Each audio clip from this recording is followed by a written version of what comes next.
ஆவணி மாதம் நடராஜர் அபிஷேகம் என்பது புரட்டாசி வளர்பிறை சதுர்த்தசி அன்று நடைபெறும் சிறப்பு அபிஷேகத்தை குறிக்கிறது. இது நடராஜ பெருமானுக்கு ஆண்டிற்கு 6 முறை நடக்கும் அபிஷேகங்களில் ஒன்றாகும்.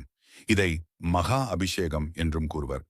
இந்த அபிஷேகம் நடராஜர், சிவகாமி அம்மன் பவனி மற்றும் நடனத்தை பார்ப்பதற்கு உகந்ததாக கருதப்படுகிறது. அவை சித்திரை, ஆனி, ஆவணி, புரட்டாசி, மார்கழி, மாசி ஆகிய மாதங்களில் முறையே திருவோணம், திருவாதிரை,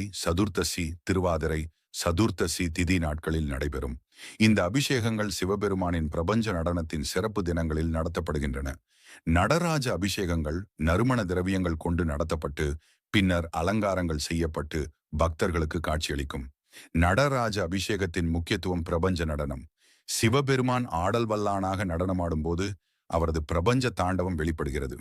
இந்த அபிஷேகம் அந்த நடனத்தின் முக்கியத்துவத்தை குறிக்கிறது. ஆவணி மாத அபிஷேகம் எப்பொழுது தெரியுமா? ஆவணி மாதத்தில் வரும் பூர்வ பட்ச சதுர்த்தசி, வளர்பிறை சதுர்த்தசி. அபிஷேகத்தின் சிறப்பு: நடராஜருக்கு ஆண்டுக்கு 6 முறை அபிஷேகம் நடக்கும். ஆவணி அபிஷேகம் அதில் ஒன்றாகும்.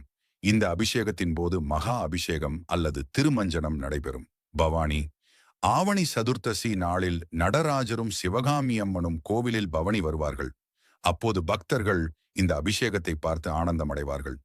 புராண முக்கியத்துவம்: தேவர்களுக்கு ஒரு நாள் என்பது பூலோகத்தில் ஒரு வருடமாகும். அதன்படி தேவர்கள் தினமும் 6 முறை நடராஜருக்கு அபிஷேகம் செய்து வழிபடுவதாக ஐதீகம். இந்த 6 அபிஷேகங்கள் சித்திரை திருவோணம், ஆனி உத்திரம், ஆவணி சதுர்த்தசி, புரட்டாசி சதுர்த்தசி, மார்கழி திருவாதிரை மற்றும் மாசி சதுர்த்தசி ஆகிய நாட்களில் நடைபெறும். அபிஷேகத்தின் பொருள் மற்றும் பயன்கள். திருமஞ்சனம் என்றால் என்ன? திருமஞ்சனம் என்பது மங்கள நீராட்டல் என்று பொருள்படும். சந்தியா காலங்கள் ஆனி மாதமும் மார்கழி மாதமும் சந்தியா காலங்களாக கருதப்படுகின்றன. இந்த மாதங்கள் நடராஜர் வழிபாட்டிற்கு மிகவும் உகந்தவை.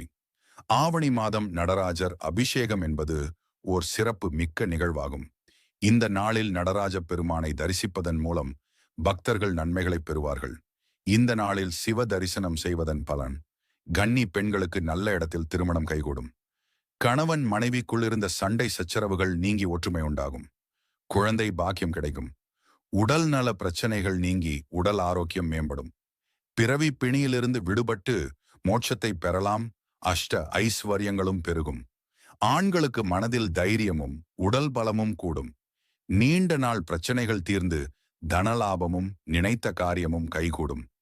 இதுபோல் நிறைய தகவல்களை தொடர்ந்து பெற ஜெகதவள்ளி ரவிச்சந்திரன் சேனலை சப்ஸ்கிரைப் செய்து கொண்டு பெல் பட்டனை பிரஸ் செய்து கொள்ளுங்கள். நன்றி.